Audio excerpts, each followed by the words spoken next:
Hey y'all, welcome back. Today we are working on a worksheet on writing an equation of a line in slope-intercept form. Remember, slope-intercept form is that y equals mx plus b equation. All right, and some of y'all are like, oh my God, we already did this worksheet, but we're gonna do it again because practice makes progress. And the more you practice, the better you'll get, the better you'll perform on your test that is coming up this week.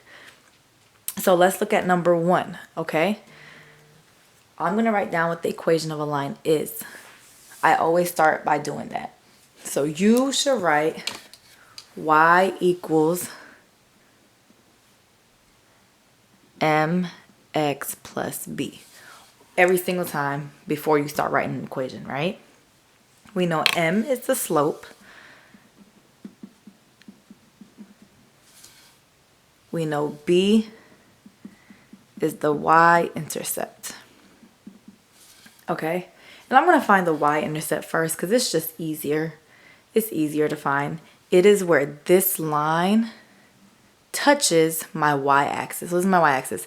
Where does this line touch my y-axis? At this point, right? Right here.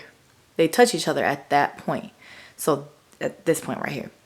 So that is my y-axis. That is, since this is 0, this is -1.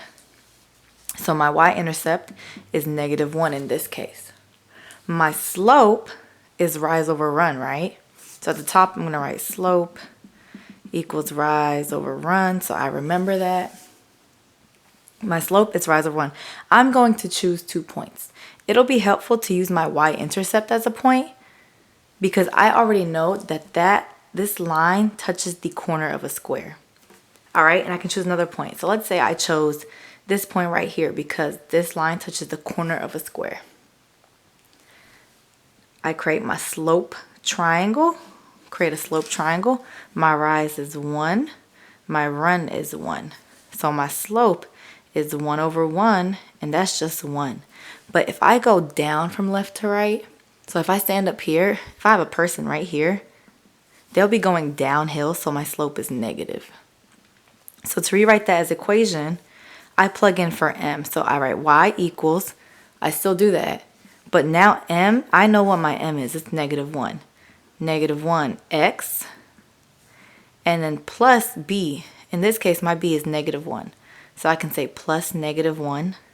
Or I can just say -1. So that's my equation for this line. All right, so let me do the same thing with number 3. So let's look at number 3 together. So my first step, if you remember, is what? Say it to yourself. Write down y equals mx plus b. I always need to do that. Y equals mx plus b. We know m is the slope and b is the y-intercept, right? M is the slope, b is the y-intercept. So if we're looking, I'm going to find my b first because it's just easier. It's where this line touches my y-axis. So this line touches my y-axis right here. And that point is 2, right? So my b is 2. My m, I have to create a slope triangle, so I have to pick 2 points. 2 points. I'll choose this point right here because I already know it's at the corner. And I'm going to choose a different point. So would I choose this point? Let's see, would I choose that point? No, I cannot choose that point because it's not on the corner of a square. Would I choose this point? It's kind of on the corner of a square, but not really. Not that one. So let's go backwards. Let's see. I wouldn't choose this point because it's not the corner of a square. I wouldn't choose this point. It seems like it's at the corner of a square, but it's not really.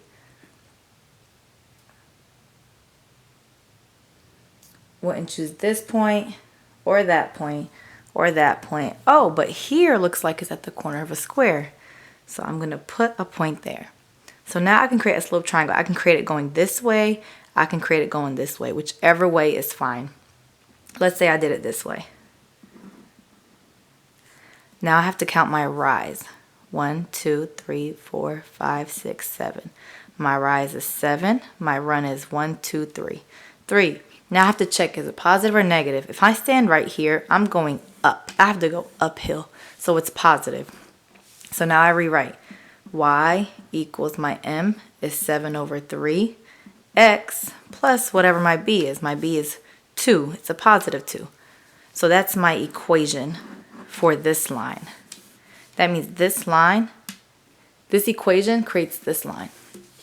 All right, so go ahead, try the rest on your own. Do not do number 4. And